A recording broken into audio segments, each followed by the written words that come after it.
सुनीति जब राजमहल से निकली ना तो वो गर्व से थी।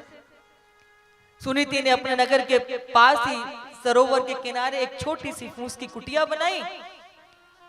पेड़ों से जो फल प्राप्त होते वो फल प्राप्त करती, फल प्राप्त ना होते तो पत्ते खा लेती, जल पी लेती और भगवान का भजन करती, यज्ञ करती। धीरे धीरे उनका समय व्यतीत होने लगा।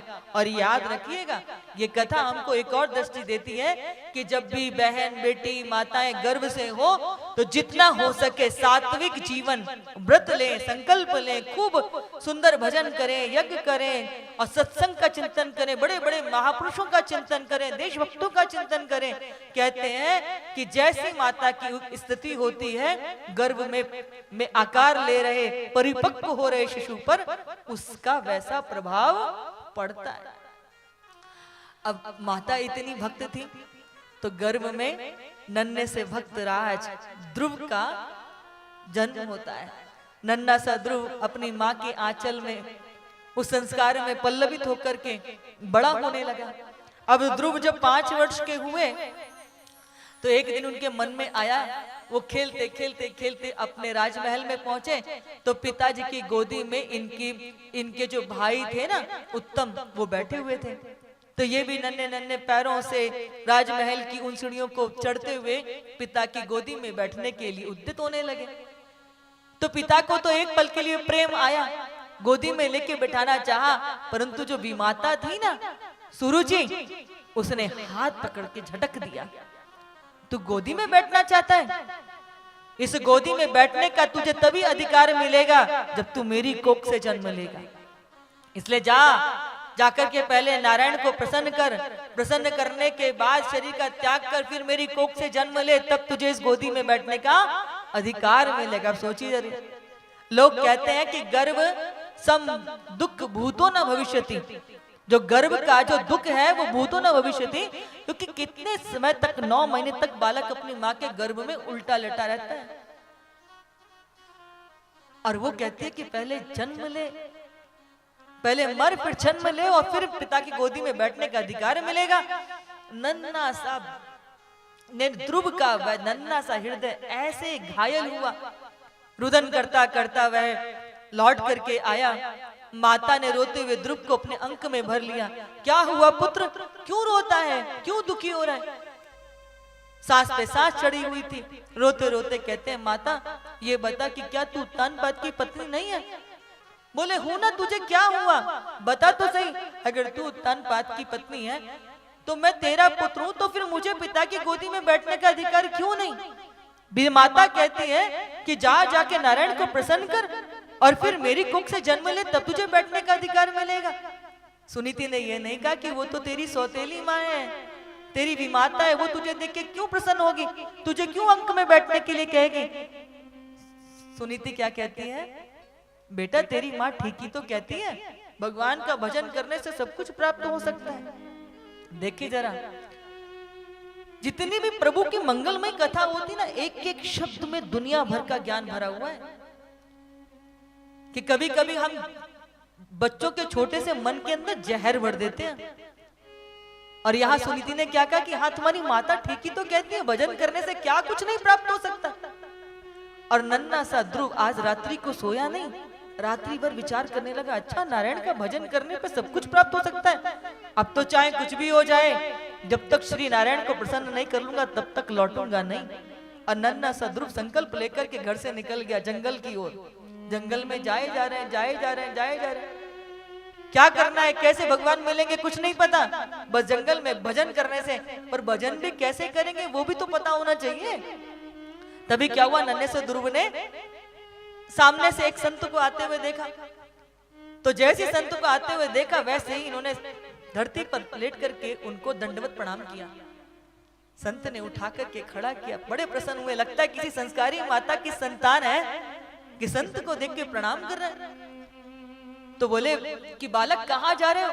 बोले मैं वन में जा रहा हूँ तप करने के लिए। बोले जंगल में तो हिंसक जीव जंतु रहते हैं, तुम्हें खा जाएंगे, जाओ घर लौट जाओ।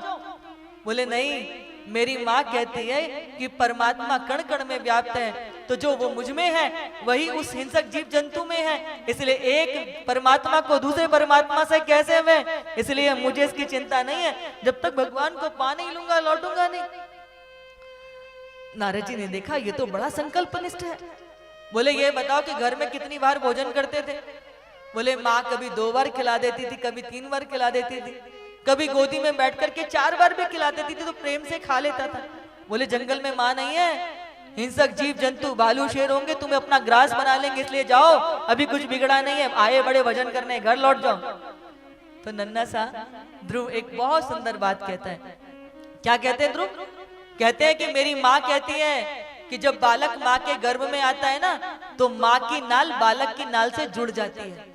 जो माँ पाती है गर्भ में बच्चे को प्राप्त होता है, और जब बालक माँ के गर्भ से बाहर आता है उससे पहले परमात्मा माँ के आंचल में दूध प्रकट कर देते हैं। बोले जिसने माँ के आंचल में दूध प्रकट किया, क्या वो मेरे भोजन की व्यवस्था नहीं करेगा?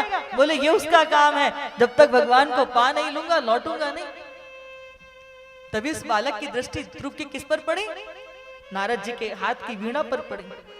फिर दोबारा प्रणाम किया। बोले मेरी माँ कहती है जिसके हाथ में वीणा होती है वो नारद जी होते हैं, और नारदो देव दर्शनहा, जिसको भी जीवन में नारद जी का दर्शन हो जाए समझ लो नारायण का दर्शन भी अवश्य होगा। आप तो मेरा मार्गदर्शन कर दो। बोले तुमने किसी को गुरु बनाया? बोले नहीं नहीं, आपसे श्रेष्ठ गुरु कौन हो सकता है? आप तो कुछ ऐसा बता दो जिससे मुझे नारायण भगवान के दर्शन हो जाए। नारद जी ने इनको यहाँ मंत्र दीक्षित किया। देखो माताओं एक बात याद रखना, कभी कभी हम ये कहते हैं ना कि गुरु अच्छा मिले, ऐसा मिले, वैसा मिले। गुरु कैसा भी हो तो चलेगा, लेकिन अगर आपका शिष्यत्व अच्छा नहीं है ना तो कल्याण होने वाला नहीं। आपकी निष्ठा ही, आपकी श्रद्धा ही सुफल होती है। गुरु कितने भी श्रेष्ठ हैं, पर मेरे भीतर यदि पात्रता नहीं है, मेरे पास योग्यता नहीं है, मेरे पास श्रद्धा नहीं है, तो कल्याण कभी नहीं हो सकता। ये वैसे ही है जैसे आप रेल के डिब्बों में सोना भर दो और एक रेल के डिब्बे में आप क्या भर दो? कोयला भर दो, तो ये डिब्बे अपनी मंजिल पर पहुंचेंगे क्या? चाहे कोयला भरा हो चाहे सोना भरा हो, मंजिल पे तो तभी पहुंचेंगे जब इंजन लग जाएगा। इसलिए मेरे हृदय के अंदर गुण भरेंगे आप गुण, लेकिन मेरे ऊपर गुरु की कृपा पड़ गई तो निश्चित रूप से मेरा कल्याण होगा ही होगा। इसलिए बिना गुरु कल्याण नहीं होता। गुरु कैसा भी होगा तो भी कल्याण होगा, पर वो मेरे शिष्यत्व पर निर्भर करता है, मेरी निष्ठा पर निर्भर करता है। अब यहाँ पर नन्हे से जो ध्रुव थे वो चल दिए और जाकर के कठोर तप करने लगे। पहले जब पहला महीना प्रारंभ होता है ना, तो 3 दिन तक कुछ नहीं खाते, चौथे दिन केवल फल खा के रहते हैं। फिर जब दूसरा महीना लगा तो फिर 6 दिन तक कुछ नहीं पाते, 7वें दिन पत्ते खा के रहते हैं। तीसरा महीना प्रारंभ हुआ तो फिर 9 दिन तक कुछ नहीं खाते, 10वें दिन जल पी के रहते हैं। 14 महीना प्रारंभ हुआ तो फिर 12 दिन तक कुछ नहीं लेते, 13वें दिन केवल वायु पीकर रहते हैं।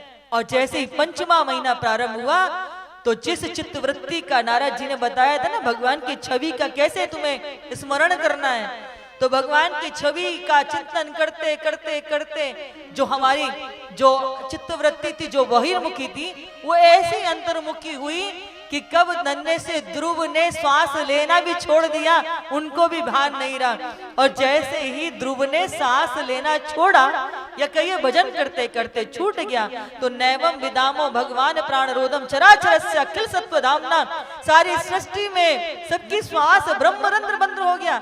सब चिल्लाने लगे त्राही माम त्राही माम, सब भगवान के पास दौड़े गए, बोले सारे देवी देवता कि हमको श्वास नहीं आ रही, प्रभु हमारा दम घुट रहा है, हम श्वास नहीं ले पा रहे।